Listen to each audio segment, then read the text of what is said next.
Good morning. Ito pala yung bago nating bike, Z900 SE 2025. So ang difference niya sa previous model is meron na siyang quick shifter, auto blip, tapos ride by wire na siya, hindi na siya cable. Very responsive yung ano niya throttle. Tapos yung upuan pala niya iba na. So sabi nung iba, yung dating model medyo matigas, pero ito parang malambot na. Tapos parang lumiit yung ano niya dito shroud. Lumiit. Pati yung mukha niya nag-iba. Lumiit. Yung iba nagagandahan dun sa previous model yung itsura Pero ako okay na okay sa akin yung mukha nito Parang yung dati kasi talagang galit na galit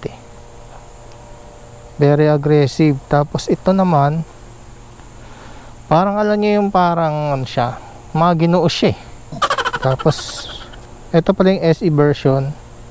So kaya naka-all-less na siya ng fork, Brembo brake.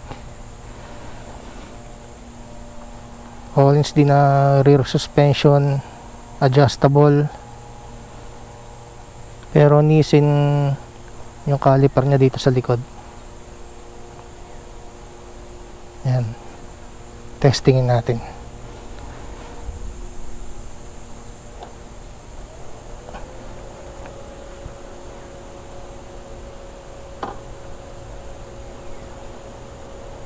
So baguhin natin yung display para maganda yung, ito yung gusto ko talagang display, black pero try natin baguhin yung kulay white naman. So punta lang tayo sa display. So ito pala yung mga ibang settings, clock, service, bluetooth. May bluetooth connectivity nga pala siya. Tapos may turn by turn navigation. Hindi ko lang alam kung paano pipigure out ko pa Units. Parang lang yung niya menu na parang simple lang. Minimalist. Display type 2. Select. Try natin yung type 1. Type 2. Tapos background niya white. Yung meron pala siyang auto. Pag gabi nagiging black siya, tapos pag umaga white. Try natin yung white. Tapos pindutin natin yung set. Yan. Meron nga pala din siyang yung leaning angle niya. Makikita nyo kung gaano kayo kung gaano ba yung lean angle.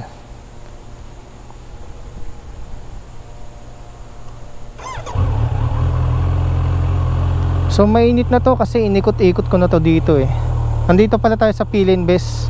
Dito tayo mag-ikot-ikot. 9:44 na, ang init.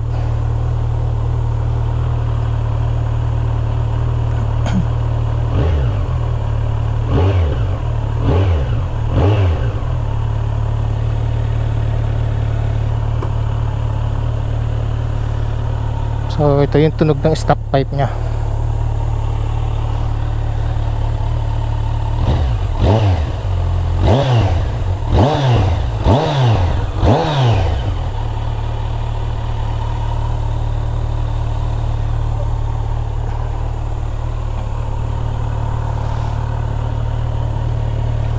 Try nating mag-ikot-ikot dito lang.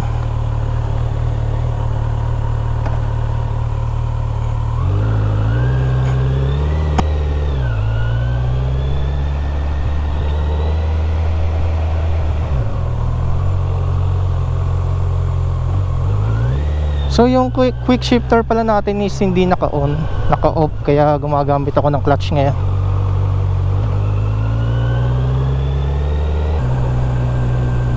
So ang purpose muna natin ngayon is i-brake itong motor. So hindi natin muna paabutin ng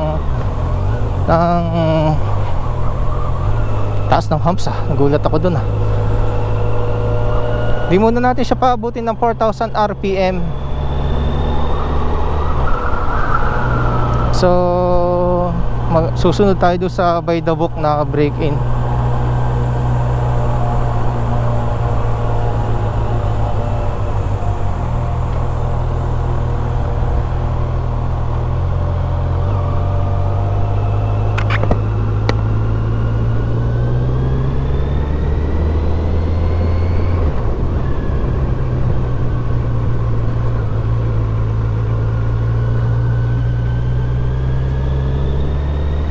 So pag naka 350 kilometers na tayo, pwede na tayong sumagad hanggang 6,000 RPM.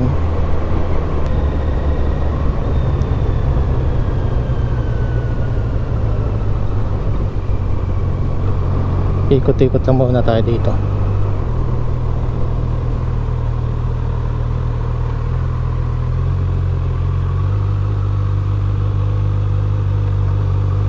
So sa upgrade, ang una-una syempre yung frame slider.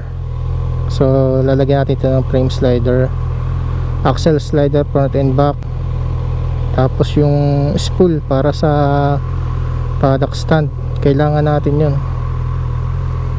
Hindi naman kasi pwedeng laging naka side stand lang sa pag nakagarahe tayo sa bahay.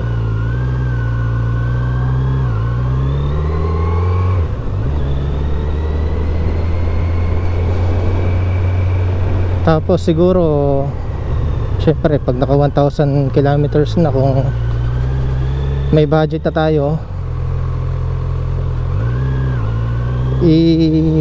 palalagyan natin ng slip-on exhaust.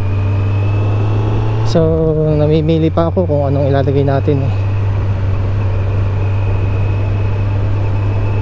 Tapos siguro itong side mirror, sa huli na lang siguro yan, kasi bala ko yung bar and side mirror maganda tingnan. Tapos pero maganda yung kahit pa paano makikita mo pa rin talaga yung nasa gilid mo. Kailangan nyo papalitan yung side mirror is yung hindi mako-compromise yung purpose nya, hindi yung parang design lang para gumanda.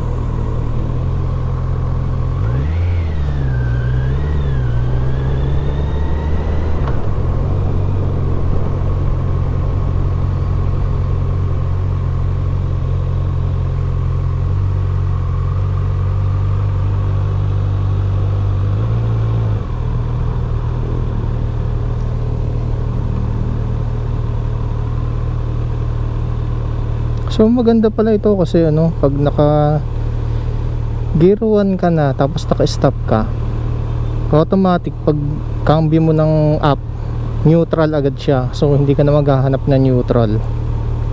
Hindi katulad ng ibang bike na neutral is nasa pagitan ng gear 1 and 2, kailangan kakapain mo yung gitna. Ito hindi. Once na pag-stop mo gear 1, pag upshift mo neutral agad. So kaya hindi ka na maghahanap ng neutral, hindi ka na magkakapa-kapa.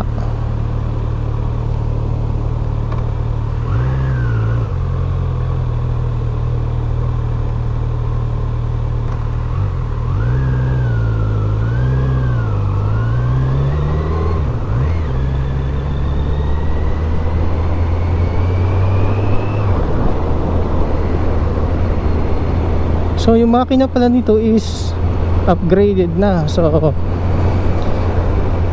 pero yung changes niya sa makina, nabawasan siya ng horsepower.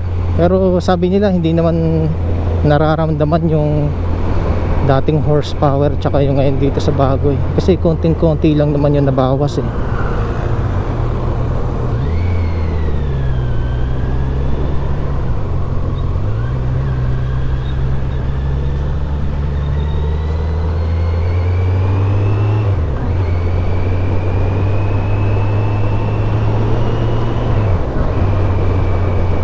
Ang lambot ng mga gears niya pag nagsiship.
Anong meron?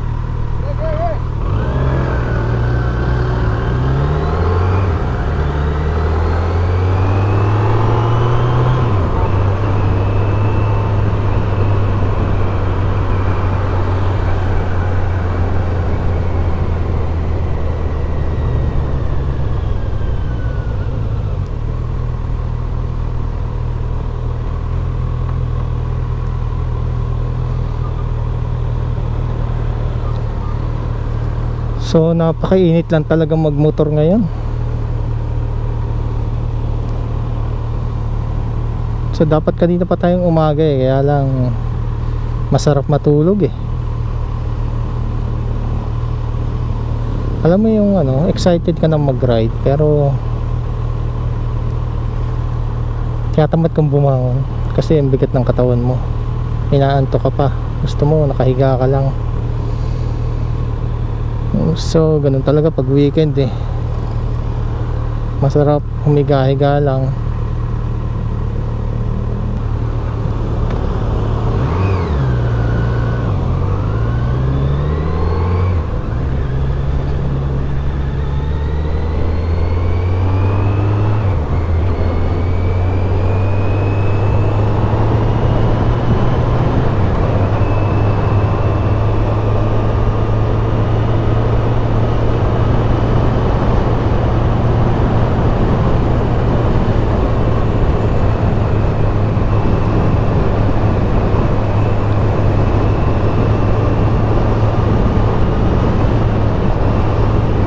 So thank you pala doon sa agent ko sa Wheeltech Kawasaki Calamba, kay Miss Mariela.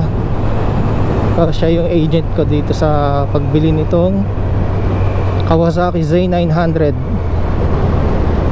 Very accommodating, mabilis mag-reply sa mga queries.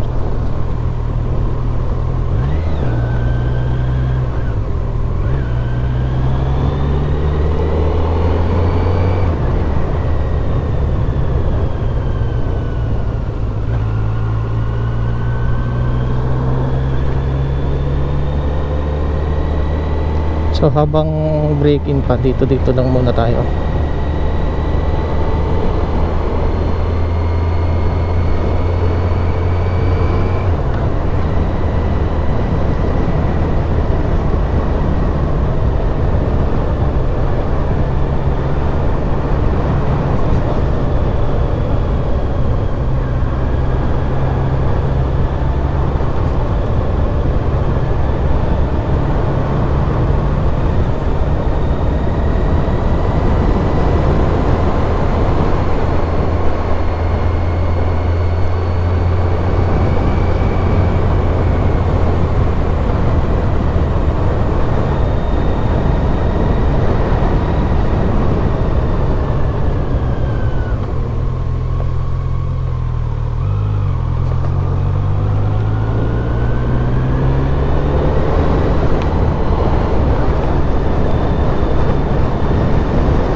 Ang ganda ng Fortuner niya, ang kintab ah.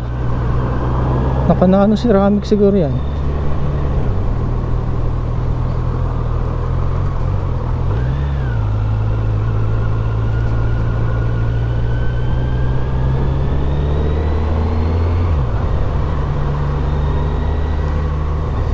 So that's it for today's video lang muna.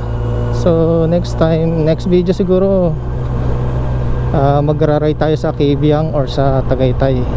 Medyo malayo-layo para ma-break in natin ang gusto to. Bye.